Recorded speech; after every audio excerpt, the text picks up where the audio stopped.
Gars, tu sais, quand je vais dans ma belle famille, on me traite comme un prince. Je suis permis de tout. Je demande ce que je veux et on me donne. Ma belle-mère alors. Elle croit que je suis déjà son fils. Mon frère, tu as de la chance hein, de trouver une belle famille qui te met aux petits soins comme ça. Il ne faut pas seulement les décevoir.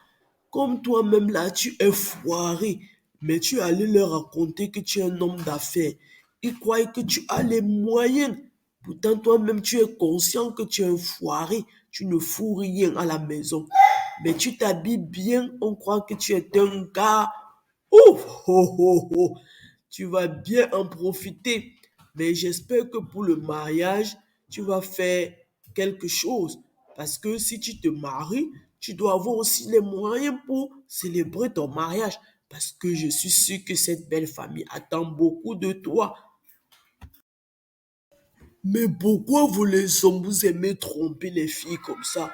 Il fallait être sincère. Tu lui dis une fois la vérité. Là, si elle veut t'accepter, elle va t'accepter avec ta pauvreté. Tu lui dis que tu es un homme d'affaires. Elle croit seulement. Et comme tu es chaud là et beau, elle tombe seulement une fois amoureuse de toi.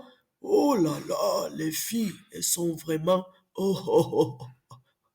Mais moi, bon, je suis sûr que même maintenant, si tu lui dis que tu es foiré, elle ne va pas accepter parce que tu es le genre d'homme que les filles cherchent beaucoup dans la vie.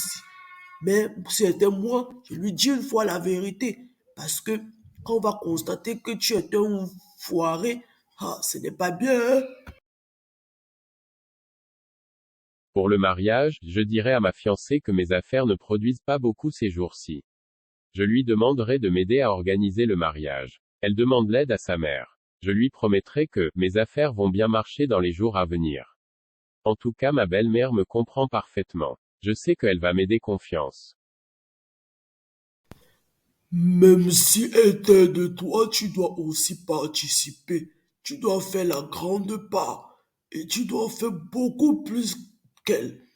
Regarde comment un foiré comme ça. Il compte sur l'anga pour faire son mariage. Tu n'as pas honte, mon frère Pascal. Seulement porter les cravates partout, partout. On croit qu'il est un chef d'entreprise. Pourtant, il est un bon foiré. Et il y a les hommes chanceux ici sur terre hein, qui m'envoient ma part de femme comme ça. Ne te moque pas de moi, c'est quoi? Tu es jaloux, un grand frère comme ça. Il n'arrive pas à se marier. Le père et la mère sont où? Moi j'ai déjà faim. Caris a déjà préparé? Tu as rationné ici à la maison. Il n'y a pas ta femme ici. Hein. En parlant même de ration, un foiré comme toi, comme ça, va nourrir sa famille même avec quoi? Et qui veut se marier? Regarde comment il est gros comme une boule de couscous manioc. Je pars moi. Un grand frère comme ça, il ne peut pas encourager son petit frère. Il se moque seulement de lui. Mama, pour organiser notre mariage, Pascal demande du soutien. Il dit que ses affaires ne sont pas productives ces derniers jours. Et, il faut qu'on l'aide pour organiser le mariage. Ses affaires iront bien dans quelques mois. Il veut qu'on s'occupe de la location de la salle de fête, la déco, la réception, mon habillement, et lui, s'occuper de ma robe de mariage, la location de la voiture et du gâteau.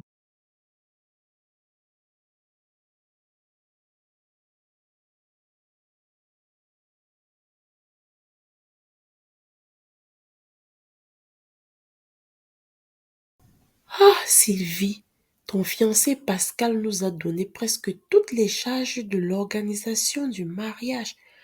Et sa famille alors, qu'est-ce qu'elle va faire?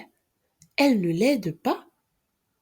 Ouf, ok, mais bon, j'ai compris. Ma fille, tu sais que même comme je travaille, je n'ai pas assez d'argent.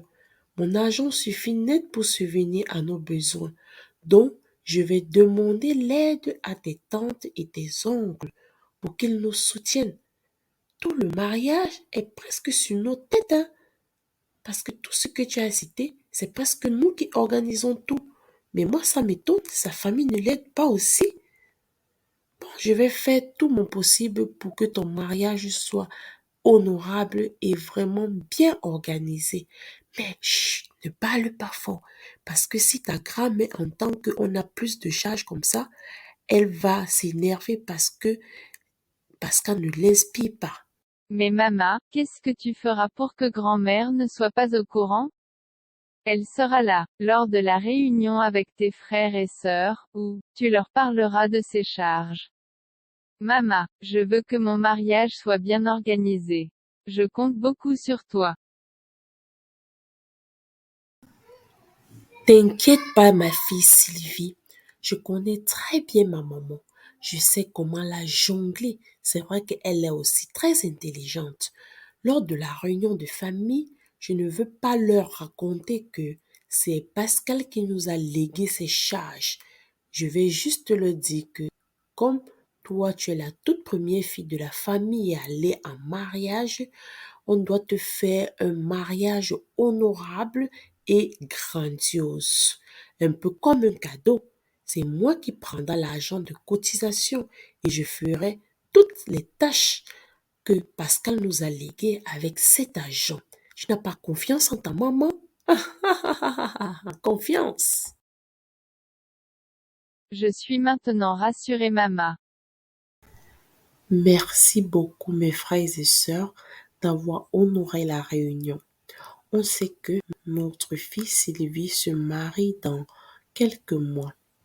Et bon, elle est la toute première dans la famille à aller en mariage.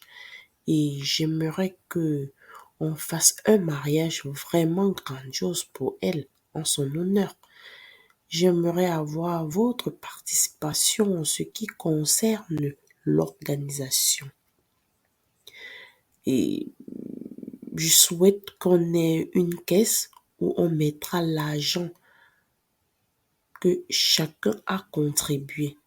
Je vais garder la caisse parce que je suis sa mère.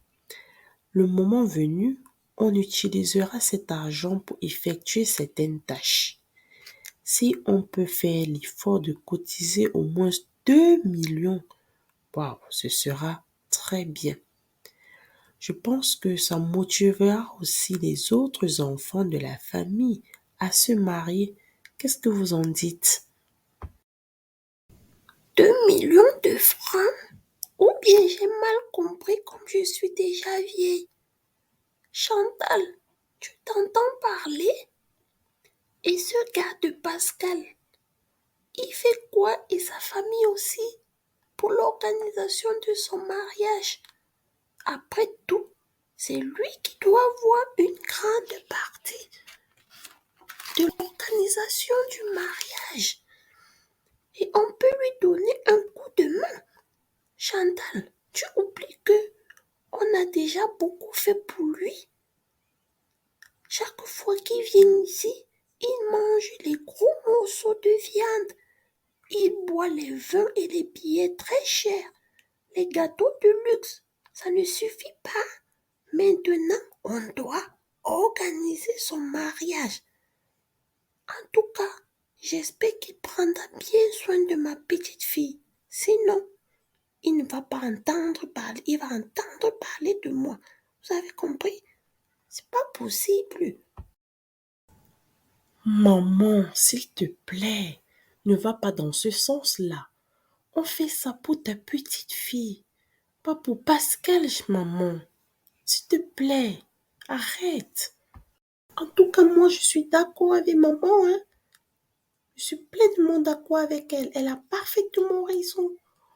Si on cotise 2 millions pour Sylvie, on cotisera combien pour les autres filles de la famille? C'est pour rendre aussi Pascal paresseux. Après, on entendra dire qu'il n'arrive pas à subvenir aux besoins de Sylvie. Vous vous rendez compte? Parce qu'on lui a déjà appris qu'on lui donne tout dans notre famille. C'est vous qui guettez vos beaux-fils ici dehors. Ne viens pas pleurer ici après, Chantal, qu'on maltraite ta fille. Moi, je peux bien me cotiser l'argent, mais il faut tenir compte aussi de Pascal. C'est son mariage, il doit faire beaucoup pour ça, ok? En tout cas, moi, je ne vois pas le problème qui se pose ici. On peut même cotiser plus cher.